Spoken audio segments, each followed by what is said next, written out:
Here with Dan Chandler at the New York Athletic Club International.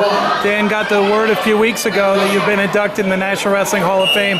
What was your thoughts about that honor and being able to, be in a group of America's greatest athletes and coaches? Well, my first thought was that most of my enemies must have passed away, but it's a great honor.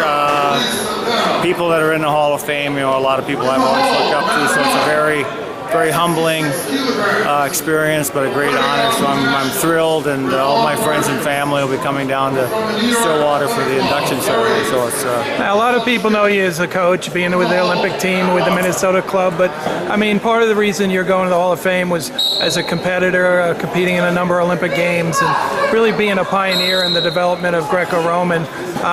Could you talk a little bit about your years as an athlete and the kind of things that you learned on the mat that helped the United States to get to a point where we actually won a world title in the last few years? When I think about my years as a competitor, I think about the great group of training partners I had back in the day. I had guys like Pat Marcy, Gary Pelso, Jim Andre, John Hughes, Tom Press, Mike Haug, the Kozlowskis. Out of that group, and Jim Martinez, we won 3 or 4 Olympic medals out of our wrestling room. So it was a great group of guys to train with.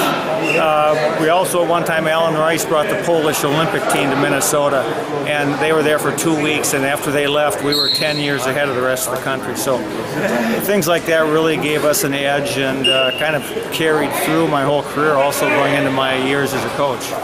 So what made you want to coach? I mean, a lot of people wrestled, but not too many of them put in the kind of commitment you made to coaching and coaching Greco-Roman specifically.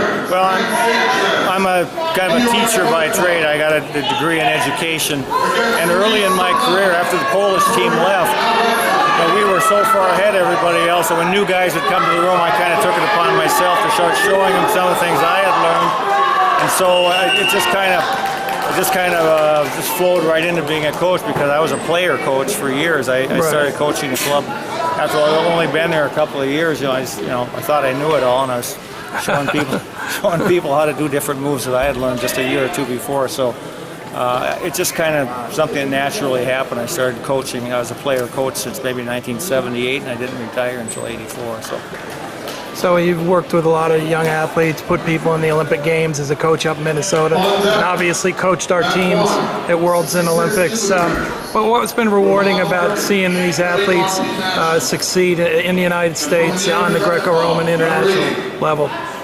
Well, you mentioned it earlier, but when our team won the World Championships in 2007, that was one of my greatest thrills and sources of pride in that Greco program, because for years, the Greco team was just an afterthought. We were always kind of the poor stepchild compared to freestyle. So it was great for all of us in our Greco family to one time win the World Championships, and then of course our various guys I've coached have won Olympic and world medals, so that's all been very gratifying. But I think the thing I like the best is coaching the juniors and cadets in Minnesota. It's a great group of kids. They're hungry to learn. They're excited about wrestling, and good job, it's always yes sir, coach. Yes, so they're so open to learning and so respectful that it's a great thrill to be able to coach those younger kids as well as the seniors.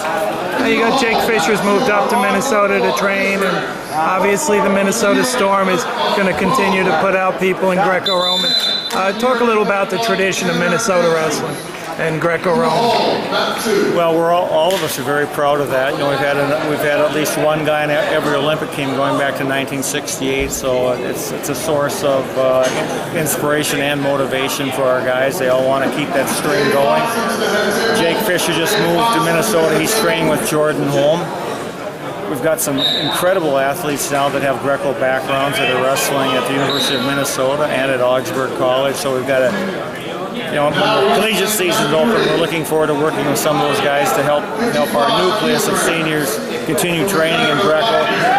So it's exciting to have these guys come here, and we're trying to get a few more guys to move into the Minneapolis area to train with Jake and Jordan.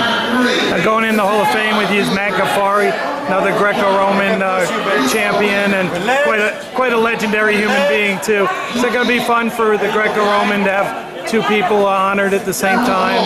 Yeah, I think so. I just saw Matt at the Alan Rice Hall of Champions induction, and he blamed me for getting him into Greco, because I remember when I first saw him, he was always the #2 guy in freestyle for several years, and finally I just said, man, you could probably win a medal in Greco. I didn't really believe that at the time, but it convinced him to try it, and he did extremely well. He just was right in the thick of things for years internationally, and so I was very glad to see him be honored as well. So it's a new season, the Olympics months ago. We're about to try to build for Rio.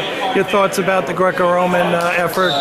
We didn't have any medals in the last Olympics, and I know everyone's working hard to build the program to where we want it to be. Yeah, we're kind of, my belief is everything goes in cycles. We were at the peak in 2007, then we had a very bad Olympic Games for a number of reasons. It's a very complex problem, but there's a lot of good kids in the youth program, a lot of good collegiate wrestlers right now that have outstanding Greco background, and I think by 2016 everything can fall into place. We just have to pay attention to the guys that are out there and keep them excited about competing in Greco and get them to the tournaments, and I think we can have a really good performance in 2016. Well, congratulations on the Hall of Fame induction, and we'll see how you guys do. This should be a competitive event. Got a good group of the Minnesota athletes wrestling here in New York. Thanks a lot, Gary. I'm looking forward to it. Outstanding.